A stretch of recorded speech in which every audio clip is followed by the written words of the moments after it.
복잡한 정치권 이슈를 한 칼에 정리하는 시간입니다. 한 칼 토론. 오늘도 두 분의 패널 모셨습니다. 김준일 시사평론가, 공론센터의 장성철 소장, 한 칼 두 분 어서 오십시오. 안녕하십니까. 와, 김준일 평론가가 저 방송국 문 열고 들어오시는데 환해지네요, 전체가. 네, 예, 이 핑크, 찐 핑크 색깔은 뭡니까? 그러게요. 죄송합니다. 네, 아, 좋습니다. 좀, 굉장히. 예, 휴가철이고 하니까 예, 좀 예. 기분이라도 내게, 휴가는 못 가니까 기분이라도 내게. 그러니까요. 저도 갑자기 네. 기분이 좀 상쾌해지면서 예, 뭐 이렇게 표현해야 되겠죠. 예, 수요를 환하게 밝히면서 핑크색 자켓을 입고 들어오신 김준일 평론가와 장성철 소장님 어서 오세요. 안녕하세요. 어서 오세요. 네. 오늘 한 칼 토론에서 이제 다룰 이야기들이 참 많은데 어떻게 좀 다뤄보면 좋을까 생각하다가 이 시점에서 주목받는 이름 3개를 떠올렸습니다. 네. 3명의 인물을 중심으로 현안들을 한번 살펴보려고 해요. 오늘은 첫 번째 인물 이준석 개혁신당 신임 대표를 떠올려봤습니다. 어제 뉴스쇼 끝나고 중간이었군요. 뉴스쇼 한 2시간쯤이었네요. 2시간쯤 방송을 하고 있는데 갑자기 속보가 들어왔습니다. 이준석 대표 집과 사무실에 대한 압수수색이 그렇죠. 지금 시도가 됐다. 뭐 이런 내용들이었는데 이 압수수색에 대해서 특검 측에서는 정당한 압수수색이었다 이렇게 얘기하고 있고 개혁신당 측에서는 이건 정치적으로 망신 주게 하려고 한 거 아니냐, 과하다 이런 입장인데요. 일단 두 분 어떻게 보시는지 입장부터 듣겠습니다. 장 소장님. 생뚱맞는 것 같아요. 그게 무슨 말씀이세요? 그러니까 당시에 윤상현 의원과 함께 윤석열 대통령 부부와 공천과 관련해서 공범이다 그랬잖아요. 음흠. 당시 분위기를 보면은 윤석열 전 대통령이나 아니면 윤핵관들이 이준석 대표를 쫓아내려고 계속 음모를 진행하던 시기였어요. 계속 마음에 안 2022년. 들어서. 그래서 여러 가지를 상의를 하지도 않았고, 당 대표잖아요. 예. 국민의힘 당원당규 규정을 보면 최고위원회의 의결로 당시에 뭐 국회의원 선거 후보자들 최종 결정을 합니다. 그 최고위원회 의장이 당대표예요. 당대표가 공천에 개입했다라는 혐의를 씌워가지고 압수수색을 하고 기소를 하려고 한다면 지금까지 모든 당대표 다 기소해야 됩니다. 말도 안 되는 일을 벌이고 있어요. 어허. 이거는 이해할 수 없는 행동이다. 그래서 이준석 대표나 개혁신당이 얘기하는 정치적 망신 주기, 무리한 수사에 저는 동의하는 바예요. 그러니까 당 대표가 공천에 영향을 줬다고 개입하고. 해서 그걸 부정 개입이라, 불법 개입이라고 할 수 네, 있느냐? 네. 당연히 개입해야 되는 거다 그 말씀이세요? 그러니까 윤석열 전 대통령 부부와 예. 그러니까 김영선 후보와 예. 관련해가지고 긴밀하게 뭐 통화했다.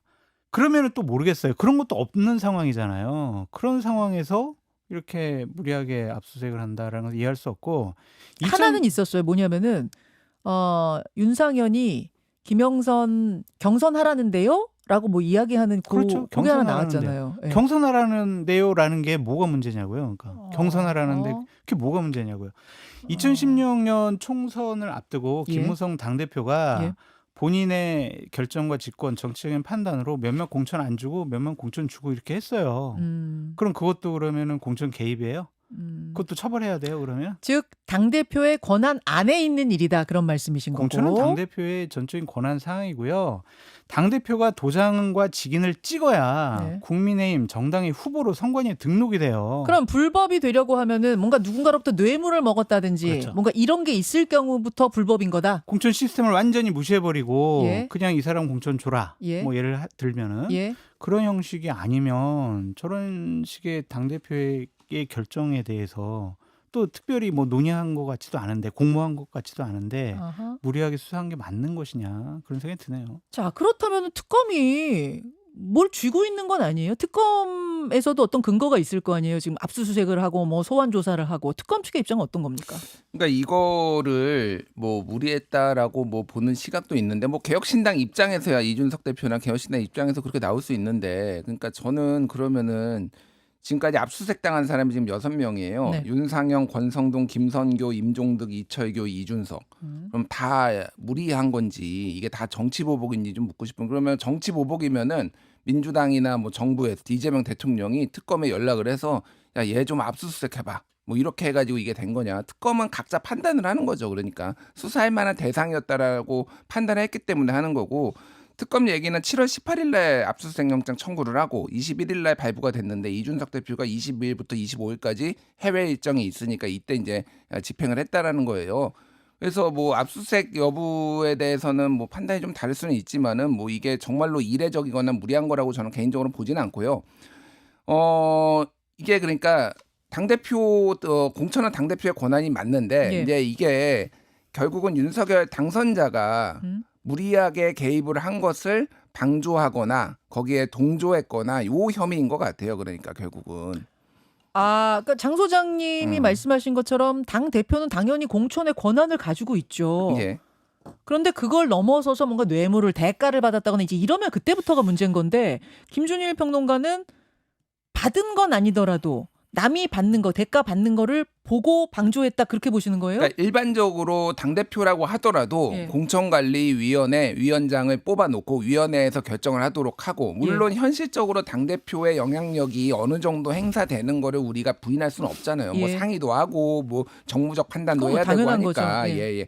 근데 이제 지금 문제가 되는 거는 윤석열 대통령이 김영선을 이제 명태균 씨의 청탁을 받아서 김건희 씨와 윤석열 당선자가 지금 한 거를 방조를 했거나 사실상 동조를 한 거 아니냐. 특히 이제 공천 전날에 명태균 씨한테 연락을 해서 이거 김영선 아니라 경선이라는데 이렇게 정보를 명태균 씨에서 그게 촉발이 됐잖아요. 그래서 명태균이 다시 이 윤석열 당선자한테 김건희한테 연락하고 당선자한테 연락해가지고 야 당에서 말이 많네 이 얘기까지 지금 이게 서사가 있잖아요. 그렇게 그러니까 흘러간 거죠. 이 부분은 이제 공범이라고 본 거예요. 그러니까 그래서 이거는 뭐 여러 가지 시각이 있을 수 있는데 또 다른 것들도 지금 혐의를 잡고 있는지는 제가 모르겠어요. 좀 칠불사회동도 본다라고 하고 아니면 이게 그 명태균 씨의 여론조사까지도 이제 들여다 볼 건지 아닌지 그거는 모르겠습니다. 아직까지는. 그러니까 결국 대가성 여부가 중요한 거네요.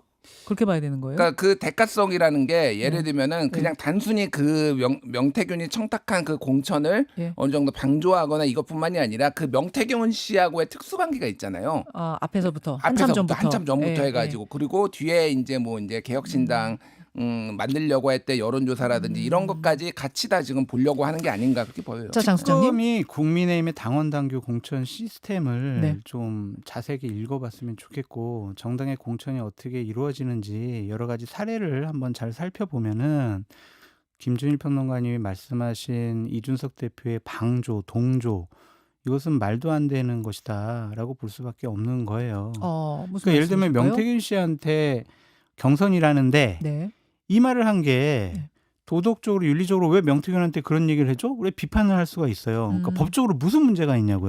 그러니까 명태균 씨한테 전화해가지고 알았어. 내가 말이야 당대표로서 모든 권한 공천관리위원회에서 뭘 추천을 해오든 내가 무조건 김영선 공천 줄게.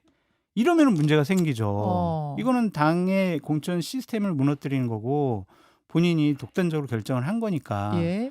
그런데 그냥 경선이라는데 라고 하고 공천관리위원회에서 최고위원회에 추천을 하게 돼요. 후보자들을. 그렇죠. 그러면은 거기서는 의결을 하게 됩니다. 네네. 그런 의결 절차가 동조, 방조라고 혐의를 씌운다라는 것은 이 공천관리 시스템에 대한 이해가 부족한 것이 아니냐 그렇게 볼 수밖에 없어요. 핵심은 이거잖아요. 윤석열 대통령 그때 당시 당선인 부부가 공모했다는 거잖아요. 공모. 네. 공모를 한 것을 특검이 뭐 첫 번째, 두 번째, 세 번째, 네 번째 이거 공모했다라고 얘기를 해야 되는데 그런 거 없어요. 그냥 이렇게 압수수색한다는 것은 결국에는 다른 정치적인 의도가 있는 거 아니냐, 망신주기 아니냐 이런 주장에 동의할 수밖에 없죠. 자, 두 분이 어제 압수수색을 보는 시각이 이렇게 좀 다릅니다. 다른 상황에서 민주당 김용민 의원은 체포동의안이 국회로 넘어오면 우리가 즉시 처리하겠다 이런 입장을 이제 밝혔어요. 물론 지금 압수수색밖에 안 당한 상황인데도 좀 한 발 앞서간 이런 발언들이 좀 나왔습니다. 실제로 영장이 청구될 가능성이 있다고 그러니까 보세요? 오버하지 말라고 말씀드리고 싶어요. 그러니까 김용민 의원 같은 경우는 이재명 대통령에 대한 충성심의 발로로 저런 얘기를 하는 것 같습니다. 이준석 대표가 지난번 대통령 선거 과정 중에서 이재명 대통령의 아들로 추정되는 분의 여러 가지 부적절한 얘기에 대해서 공격을 했다고 해서 좀 억가심정이나 원한이 있는 것 같은데 지금 뭐 소환 조사도 받은 것도 아니고 기소하겠다라는 방침이 있는 것도 아니고 뭐 구속영장이 발부된 것도 아닌데 벌써부터 한 4-5단계를 뛰어넘어가지고 저런 얘기하는 것은 그냥 지지층에게 내가 이준석을 잡겠어. 이재명 대통령 어. 공격했잖아. 내가 그 선봉장이 되겠어. 그냥 그러한 하나의 퍼포먼스 같아요. 무리하지 마라. 오버하지 마라. 그렇게 말씀드리고 좀 싶어요. 무리다. 그 영장 청구 가능성은 없다고 보세요. 김준일 평론가는 어떻게 보세요? 저도 낮다고 봅니다. 그러니까 어.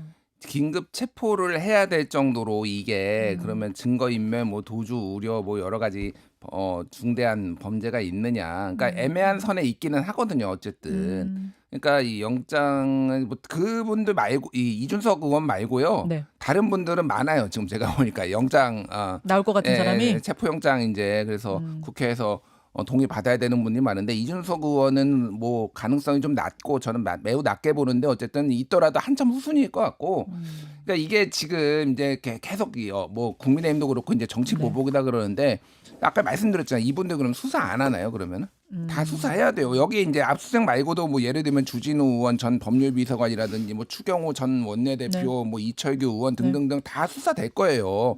이거는 어쩔 수 없어요. 그러니까 다 해서 수사 받고 본인 소명하고 소명하고 할 거 있으면 하고 만약에 이제 기소되면은 뭐, 여기 법정에서 본인이 다투고 이렇게 지금 될 수밖에 없는 상황이에요. 이거를 저는 정치 보복이라고 뭉뚱그려 가지고 얘기하는 거는 좀 과하다 그런 생각이 듭니다. 예. 자, 알겠습니다. 이준석 대표 오늘 첫 번째 인물로 꼽아봤고요. 두 번째 화제의 인물은 최동석 인사혁신처장입니다. 최동석 인사혁신처장. 이분이 그러니까 유튜브를 했는데 임명되기 직전까지 유튜브를 한 거예요. 그리고 나서 지금은 통째로 아예 삭제를 했다고 하는데도 계속해서 발언들이 발굴이 되고 있습니다. 그러니까요. 발굴이 되고 있어요. 제가 몇 개만 좀 소개를 해보면 맨 처음엔 이거였어요. 문재인 대통령은 모든 고통의 뭐 원천, 재앙의 원천 이런 게 있었죠. 그리고 나서 정성호 법무부 장관에서 대해서는 왜 이리 XX 같냐. 그래서 XX는 뭐 장애인 비하 표현 이렇게 얘기하더라고요. 욕설에 가까운 이런 거라고 하고요. 윤호중 장관에 대해서는 무능한 아이. 구윤철 경제부총리에 대해서는 모피아. 강훈식 비서실장에 대해서는 정치판에 얼씬도 못하게 해야 된다. 우상호 정무수석에 대해서는 민주당을 말아먹는다. 이거 더 있어요. 사실은 박원순 시장 뭐 이 사건은 기획된 거다. 뭐 이런 이야기도 했고 반면에 이제 이재명 대통령에 대해서는 하늘이 내렸다. 5년도 더 해야 된다. 뭐 이런 이야기들 또 이제 좋은 이야기를 많이 한 게 나오고 막 이렇게 되니까 이게 참 당에서 좀 묘하게 흘러갑니다. 최동석 인사혁신처장은 이렇게 계속 고를 해야 되는 건지 스탑을 해야 되는 건지 고입니까 스탑입니까? 대통령실은 어떻게 판단해야 된다고 보세요? 윤석열 정권 시절에 인재개발원장이 이거보다는 좀 강도가 낮은 얘기들을 윤석열 대통령에 대한 칭송을 했었어요. 누구죠? 저 가물가물하네요. 김채환 네, 김채환 씨라고. 그분이 뭐 유튜브 하시던 분. 이분도 유튜브 하던 학원 강사 출신 유튜브 하다가 윤석열 정부에서도 그랬어. 맞아. 예. 그런 일이 있었어요. 그때 민주당에서 난리가 났었거든요. 그런 사람을 인재개발원장 시키는 게 뭔 짓을 하는 거냐 그렇게 얘기를 했거든요. 민주당 의원님들 그때 비판했던 거 한번 찾아보세요. 최동석 처장에 대해서 어떻게 본인들이 지금 반응을 하고 얘기를 해야 되는지 그때 정답이 나와 있어요. 그러니까 다른 거는 다 그렇더라도 이재명 대통령에 대해서는 거의 신격화를 했더라고요.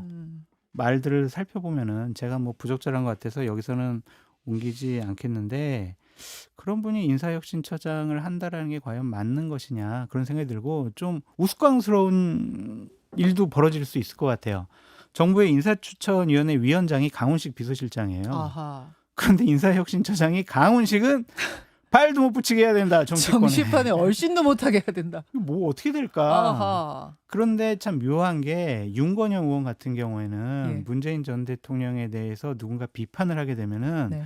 정말 날카롭게 그걸 반박을 하는 분이거든요. 왜냐하면 방어도 상황실장을 했던 분이니까. 근데 이 최동석 처장에 대해서는 꼬랑지를 내렸다고 해야 되나? 아니 비판했어요. 근데 모욕적이라고. 어제 얘기 나온 거 보면은 좀 상황을 좀 지켜봐야 될 것 같다라고 하면서 톤이 다운됐어요. 톤이 좀 많이 다운됐더라고요. 처음에는 굉장히 세게 윤건영 의원이 비판했는데 그렇죠. 모욕적이다. 막 어제 발언은 상당히 톤 다운됐습니다. 톤 다운됐어요? 그런 것을 보면 상당히 좀 조심스러워하는 것이 아닌가. 근데 이거는 맞지 않는 것 같아요. 그럼 윤건영 의원의 어제 발언을 볼 때는 좀 분위기를 읽은 대통령실이 거죠. 고우 쪽으로 잡은 것 같다 이렇게 그렇죠. 느끼세요? 그렇죠. 어. 그래, 근데 과연 맞는 것이냐 한번 생각을 해보세요. 곰곰이 한번 읽어보세요. 여기 주어가 이재명 대통령에 대한 정말 칭송이 많잖아요. 네. 그걸 주어만 윤석열로 바꿔놓고 한번 민주당 의원님들 한번 읽어보시라고요. 아 그러면 장 소장님은 그 민주당 인사들에 대한 비판이 문제가 아니라 이재명 대통령에 대한 과거 칭송이 오히려 더 부담이 될 이건 거다 그렇게 보시는 거. 신격화예요, 신격화. 자 김준일 평론가. 사고 칠 것 같아요. 이게 지금이 문제가 아니라 앞으로 사고 칠 것 같습니다. 그러니까 이제 김채환 인재개발 그러니까 공무원 인재개발 연구원인가 제가 헷갈리는데 연구소 하여간 예. 그분이 이제 가장 문제가 됐던 거는 우파 유튜버 활동을 한 데다가 예. 인재개발 TV라는 공식의 예. 그 공식 채널을 거기에다가 이제 막 아무런 공무원 인재개발과 상관없는 영상들을 뭐 윤석열의 경로 뭐 이런 거 막 이런 거 올려 아임 윤석열 스틸 헝그리 뭐 이런 거 올려놓고 그랬어요. 그러니까 이분이 거기까지 가면은 잘라야 되겠다라는 건데 그러니까 먼저 저는 이분 적절치 않다고 생각을 하지만은 인사 전문성은 있는 걸로 보여요. 예전에 한국은행에서 인사혁신팀장을 하고 뭐 20년 동안 또 인사 쪽에 관련해서 전문 경력이 사기업에서도 있더라고요. 예, 있으니까 인사 쪽에 전문 경력은 있는데 너무 잡음이 심하고 내부 외부 가리질 않았어요. 예를 들면은 뭐 그 국민의힘 김문수 후보 지지한 거는 국민들이 40%가 지지한 거는 우매해서 그렇게 한 거다. 그 이준석 그 개혁신당 후보 지지한 거는 이준석보다 훨씬 직접 수준이 떨어지는 애들만 거기 붙어 있는 거다. 뭐 이런 식으로 난사란 다 했거든요. 그래서 저는 교체를 하는 게 낫겠다라는 생각은 하지만은 교체를 안 할 것 같아요. 지금 분위기는. 아 그래요? 왜요? 예. 아니 그러니까 뭐 그 정도로 이게 결격 사유라고 보지는 않는 것 같아요. 그러니까 지금 아직까지는. 이게요? 그러니까 뭐 저한테 뭐라고 하지 마시고 저는 교체하는 게 낫겠다고 생각을 하는데 진솔한 사과가 좀 있어야 되겠다 이 부분에 있어서는. 이분이 SNS에 사과를 하긴 했습니다만 예. 그 이상이 좀 나와야 된다라고 보시는 거예요. 예, 더 그러면 예. 강준욱 누굽니까? 저 직함이 뭐였죠? 이분이 강준욱 국민통합 비서관. 비서관. 예. 이분 같은 경우는 바로 자진 사퇴를 시켰잖아요, 사실상. 근데 여기서 더 물러나면 안 되겠다는 어떤 정무적인 판단을 했다고 보시는 거예요? 그렇죠. 예, 그렇게 이제 본 거고 거기에는 특히 이제 그 내란이라는 아주 건드려서는 안 되는 것을 건드렸다면 이 사람은 좀 막말하는 스타일인 거잖아요. 그래서 저는 어울리진 않다고 생각하는데 어쨌든 다시 한번 진솔한 사과 그리고 이거와 정치적인 발언은 앞으로 안 하겠다라는 거 서약서라도 좀 받아놔야 되지 않나 이 사람한테는. 좀 위험해 보인다. 위험해요, 그런 이 사람은. 말씀. 아니 어떻게 이런 분을 찾았나 정말 신기할 정도입니다. 인사에 관련해서 뭐 전문성이 있다고 했지만 2003년도에 교보생명 인사조직 담당 부사장을 하고 나서 네. 한 20년 동안 또 인사와 관련해 가지고 일을 한 적이 없어요. 그냥 최동석 인사조직연구소 소장 2022년도에 했습니다. 그런데 인사에 전문성이 있다라고 얘기하는 것이 좀 어폐가 있지 않나라는 좀 생각도 들고 참 이런 분은 누가 추천했는지 정말 궁금합니다. 서영주 소장은 어제 아신다고 그러더라고요. 근데 방송에서 말할 수는 없다 아 그러시더라고요. 그래요? 제가 전화해서 제가 정꿀쇼에서 제가 알려드리도록 하겠습니다. 자, 세 번째 인물로 갑니다. 조국 전 대표. 예, 조국 혁신당 대표 이야기인데 우원식 국회의장이 면회를 갔다는 사실이 알려지면서 갑자기 화제 인물이 됐어요. 이게 왜 면회 사실이 이렇게 주목받냐면 곧 특사가 있거든요. 광복절 특사. 광복절 특사에 조국 전 대표가 해당이 되는 거 아니냐. 그래서 국가서열 2위 우원식 의장이 여기 간 거 아니겠느냐. 이제 이런 얘기들이 돌았던 거거든요. 어떻게 보세요? 그래 보여요. 그래 보여요? 빌드업 되는 것 같아요. 지금 뭐 시민단체라든지 아니면 종교단체라든지 여권에서 계속 조국 억울해 이제 살 만큼 살았어 풀어줘야 돼 이런 얘기를 상당히 많이 하시더라고요. 예. 근데 이제 정부의 대통령실의 공식적인 입장은 정치인 사면 본격 검토 안 해요. 아 잠시만요. 대통령실이 입장 냈거든요. 네. 정치인 특별사면, 정치인 특사는 고려 안해가 아니라 본격 고려 안해였어요? 본격 검토 안 해요. 본격. 본격 왜? 검토 안해? 지금은 민생. 왜? 예. 지금은 트럼프와의 관세 협상. 예. 이거에 중요한 거지. 지금 정치인 사면 지금 우리가 검토할 때가 아니다. 예. 이런 식의 얘기를 하거든요. 예. 저는 본격이라는 단어에 집중을 해요. 그 그때- 트럼프 전 대통령과의 관세 이 협상이 끝나게 되고 네. 민생 지원금으로 민생이 조금 좀 풀린다라고 생각을 하면 8월 초에는 본격 검토할 것 같아요. 와, 이 평론가들은 이런 단어 하나도 본격. 보시는구나. 네. 그 본격에 장 소장님은 집중하신다. 네, 거기에 주목이 되더라고요. 아, 관세 협상 풀리고 나면 상황이 좀 바뀔 수도 네. 있다. 오. 하실 것 같아요. 그래서 김준일 평론가의 촉은요? 안 할 것 약간- 같다고 하죠. 아니요, 모르겠습니다. 진짜 모르겠어요. 진짜 모르겠는데 그 반드시 사면을 해야 된다라는 기류만 있는 건 아니에요. 그러니까 여러 가지 고민들이 있을 거예요. 그러니까 이게 왜 조국 그 대표만 사면을 할 수는 없고 그러면은 굉장히 많은 사람들이 이제 사면을 해야 되는데 그 밸런스를 소위 말해서 맞춰줘야 될 거 아니에요. 보통 그렇죠. 그리고 어쨌든 조국 대표가 이제 억울하다, 2년이 과하다, 억울하다, 검찰의 무리한 수사의 피해자다라고 하지만은 대법원에서 확정 판결이 나온 거잖아요. 네. 그 부분에 있어서는 이제 뭐 유재수 감찰 무마 그리고 이제 입시 비리 등등등 해서 나온 거잖아요. 그러니까 이게 없는 죄가 만들어진 건 아니다. 뭐 그렇게 이제 말씀하시는 분들도 있잖아요. 그리고 형기를 지난해 12월 중순에 갔기 때문에 전체적으로 한 4분의 1밖에 조금 안 채웠어요. 그러니까 이게 절반도 아니고 아하. 4분의 1밖에. 근데 지금 이제 이 그 정치권의 얘기나 조국 혁신당은 특히 굉장히 절박하거든요. 굉장히 이 얘기를 많이 하더라고요. 많이 해요. 조국 대표 사면 얘기를. 그러니까 전당대회도 안 해요. 그러니까 조국 대표 네. 사면을 그 전제로 해서 지금 그 얘기는 지방선거 예. 치를 때 조국 대표가 있어야 된다 이걸 지금 강조하는 거죠. 지금 조국 절실한 혁신당 거죠. 지지율 보면은요. 네. 이게 이제 지금 여당의 시간이니까 하지만은 사실상 본인들은 이제 저 연합 정권이라고 생각을 하지만은 굉장히 많이 떨어졌어요. 수치는 말씀 안 드리겠지만 네. 그러니까 주목을 못 받는 거 쉽게 얘기를 하면은 예. 스탠스 잡기도 어렵고 그러니까 결국은 큰 스피커 그러니까 주목받는 정치인이 필요하기 때문에 그런데 그러면은 이거 어떻게 하냐 민주당하고는 또 민주당은 호남에서 많이 경쟁하는데 이거를 하는 게 맞느냐 막 이런 내부의 은밀한 얘기까지 있어서 그렇죠. 안 될 가능성도 저는 좀 있다. 결론적으로는 8.15 특사는 아닐 것 같다는 게 김준일 평론가의 촉. 장 소장의 촉은 잠깐만요. 김준일 평론가님 얘기 들어보니까 안 될 것도 같네요. 두 분 다 8.15 특사는 안. 그럼 그 다음 될 것도 특사 또 같고 안될 있잖아요. 것도 추석 같고. 특사도 있고 크리스마스 특사도 있고. 네. 그- 시간 문제인 것 같아요. 올해 안에 되긴 될 것 같다. 네. 8.15 아니면은 뭐 올해 안에. 보겠습니다. 일단 여기까지 하고 사실은 이제 세 명의 인물을 지금 얘기했는데 하나의 물건도 있거든요. 그래요? 목걸이. 요 이야기는 짝퉁. 오늘 본 방송 끝나고 댓글쇼에서 이어갈게요. 예, 그 이야기는 두 분 고생하셨습니다. 감사합니다. 김현정의 뉴스쇼는 시청자 여러분의 참여를 기다립니다. 구독과 좋아요, 댓글 잊지 않으셨죠? 알림 설정을 해두시면 평일 아침 7시 10분 실시간 라이브도 참여하실 수 있습니다.